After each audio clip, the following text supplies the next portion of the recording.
Shalom, selamat sore. Nah, di sini terutama memperkenalkan nama saya dan identitas saya, yaitu nama saya Aferio Domingo Kilai dengan NIM 23320076. Saya berasal dari prodi PJKR dan Fakultas FKIP dari Universitas Kristen Artawacana. Nah, di sini saya akan menjelaskan sedikit tentang evaluasi yang saya ambil atau saya mencari dari beberapa jurnal, buku atau ilmiah-ilmiah lainnya.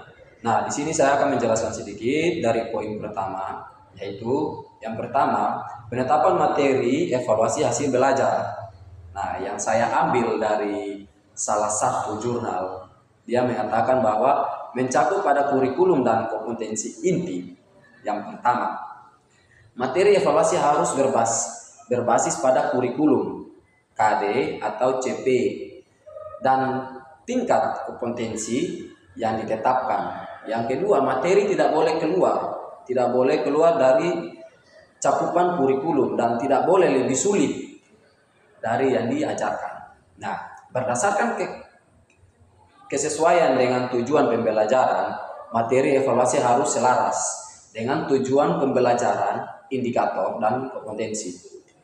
Soal yang tidak sesuai tujuan pembelajaran menegaskan materi evaluasi harus sesuai ranah kognitif, pengetahuan, dan analisis. Yang kedua, dianggap tidak valid secara konten. Nah, setelah itu ada juga efektif, yaitu sikap dan nilai.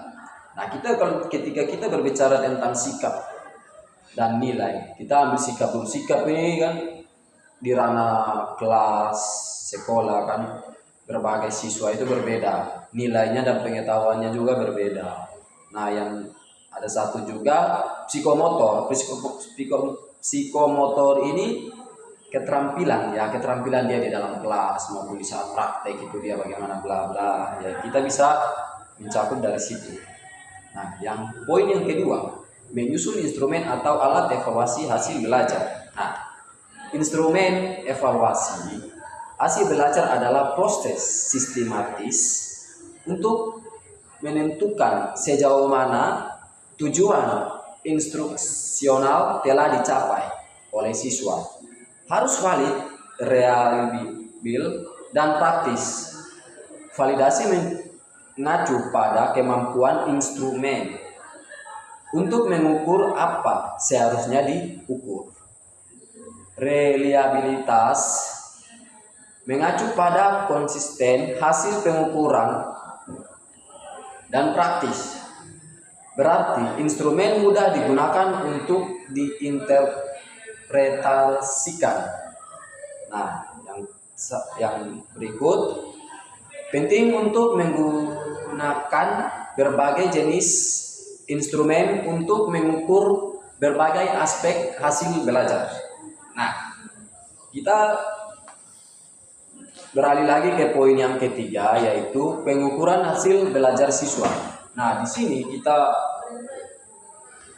saya mencari dari beberapa jurnal juga, ada salah satu jurnal yang mengatakan bahwa pengukuran hasil belajar siswa ini dia harus mencakup pada pengukuran adalah proses untuk memperoleh deskripsi kuantitatif dan karakteristik atau atribut seseorang. Harus belajar diukur melalui tes atau instrumen lain yang dirancang untuk menilai pengetahuan, pemahaman, aplikasi, analisis, sintesis, dan evaluasi. Nah, tes yang harus valid mengukur apa yang seharusnya diukur.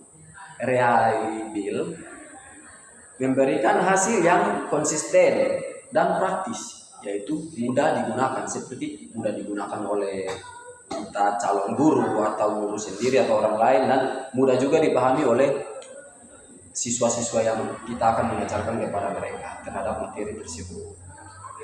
Nah, sekarang kita kembali ke materi yang keempat, yaitu penilaian hasil belajar siswa. Nah, di sini ada kalau tidak salah dari Pak Robert L. BA. Itu pengertian penilaian ASBIS. Penilaian adalah proses sistematis untuk pengumpulan, menganalisis, dan mengevaluasi informasi terkait kinerja atau kemampuan individu atau kelompok. Tujuannya adalah untuk memahami tingkat pencapaian tujuan, mengidentifikasi kekuatan dan kelemahan.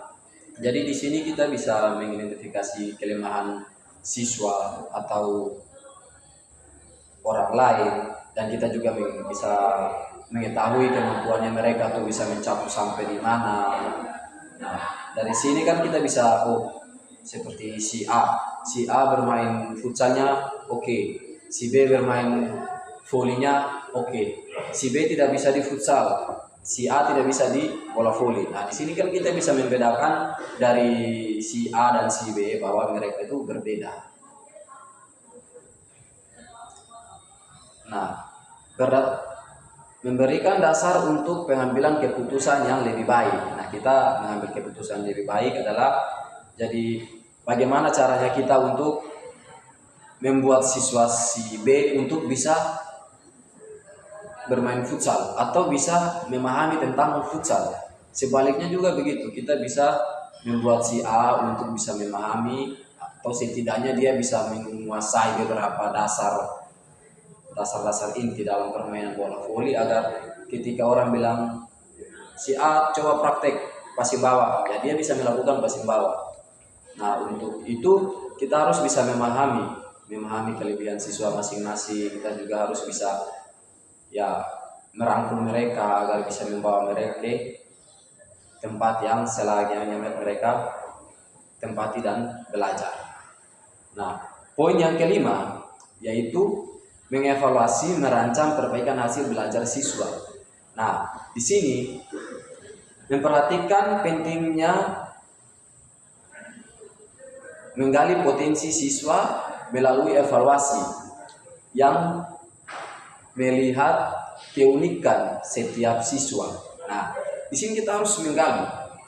Jadi kita harus menggali siswa. Jadi kita mengetahui bahwa siswa A dia lemah di apa? Nilainya dia itu anjlok di mata pelajaran apa. Nah, jadi di sini kita bisa membuat dia. Jadi seandainya si A nilainya di mata kuliah renang 60, sedangkan yang harus di capaian kurikulum yang harus menegaskan untuk KKM-nya dia itu harus 85. Nah, bagaimana caranya untuk kita membantu dia untuk mencapai 85 tersebut? Tapi jangan dengan cara kita panggil dia, bro, datang sini. Nah, kita mendongkrak nilainya dia, tidak boleh. Kita memberikan dia suatu tugas atau praktek tambahan, atau bisa juga kita berikan dia soal-soal pengulangan agar dia bisa mengerjakan dan mendapatkan kembali hasil yang bagus. Jadi harus kita benar-benar bisa membantu siswa itu dengan caranya yang tepat. Jangan kita mengasihani si A terus kita oke, ini anak bla bla bla, kita dengan gampangnya dongkrak nilainya dia, tidak boleh. Nah, untuk itu mempertimbangkan kebiasaan belajar mereka. Nah, kita juga bisa mempertimbangkan hasil belajar mereka, seperti si A tidak mau terlalu banyak materi, tapi dia maunya terlalu banyak praktek. Nah, dengan terlalu banyak praktek ini dia bisa memahami bahwa permainan ini atau materi ini berjalan dengan baik. Nah, atau si B juga sebaliknya begitu. Jadi kita harus bisa memahami perkembangan belajar mereka. bagaimana mereka maunya, dan kita harus bisa sedemikian rupa pun untuk mengikuti kemauannya mereka, agar mereka juga bisa belajar dengan tenang, nyaman, untuk materi itu bisa mereka serap dengan baik, dan memberikan kesempatan bagi mereka untuk bersinar dan berkembang. Nah, ketika kita memberikan kesempatan untuk mereka bersinar dan berkembang, itu dengan cara kita harus mengembangkan kemampuan mereka, potensi mereka, seperti ya futsalnya bagus, oke, kita membantu dia agar mencari teman-teman yang punya klub-klub futsal atau yang suka voli. Kita mencari klub-klub voli agar kita bisa membawa siswa tersebut agar bisa mengikuti latihan di klub-klub tersebut, agar dia bisa mengembangkan potensinya dia dan bisa bersinar di itu klub yang dia belajar, beserta dia juga bisa bersinar di sekolah. Nah, yang poin ke-6, poin yang terakhir, menyusun laporan hasil belajar siswa. Nah, di sini hasil belajar siswa mencakup 3 ranah, yaitu kognitif, pengetahuan; efektif, sikap; psikomotor, keterampilan. Sama juga di yang tadi poin ke-3, kalau tidak salah saya sudah menjelaskan, karena ada berkaitan juga dari poin ke-3 dan poin ke-6. Nah, jadi di sini kita harus mencakupi yang pertama pengetahuan. Ya, pengetahuan dia ini sampai mana pengetahuannya dia. Nah, pengetahuan dia kita bisa ambil nilainya berapa, sikapnya dia. Nah, sikapnya dia ini kita bisa menilai sikapnya dia di dalam kelas, di luar kelas, di lapangan. Nah, situ kan kita juga bisa menilai dia. Nah, yang psikomotor, keterampilannya dia ini keterampilan di saat, sama seperti tadi yang saya sudah sampaikan, ya keterampilan dia saat bermain, saat dia bersama guru, bersama teman. Keterampilan itu harus ada. Nah, jadi di sini saya akan memberikan sedikit jurnal-jurnal yang atau ahli-ahli yang saya ambil. Nah, di sini dalam jurnal Education Assessment Review dan penelitian oleh Taylor. Dan yang kedua itu menurut Anderson dan Crawford, revisi taksonomi Bloom dalam bagian. Nah, dan jadi poin yang keilmuan yang ketiga, atau itu Pak Robert L.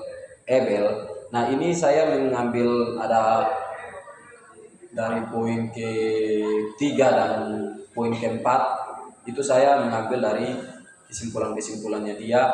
Soalnya dia kan menjelaskan dengan secara detail dengan itu materi-materi yang dari poin ke-3 dan poin ke-4. Nah, poin yang ke-4 itu Pak Robert L. Ebel dan Pak David Frisbee. Nah, Pak David Frisbee ini juga mengambil pada poin yang ke-6. Nah, sedangkan poin yang ke-5 itu ada salah satu ahli, yaitu Benjamin S. Bloom. Nah, untuk itu saya akan mengakhiri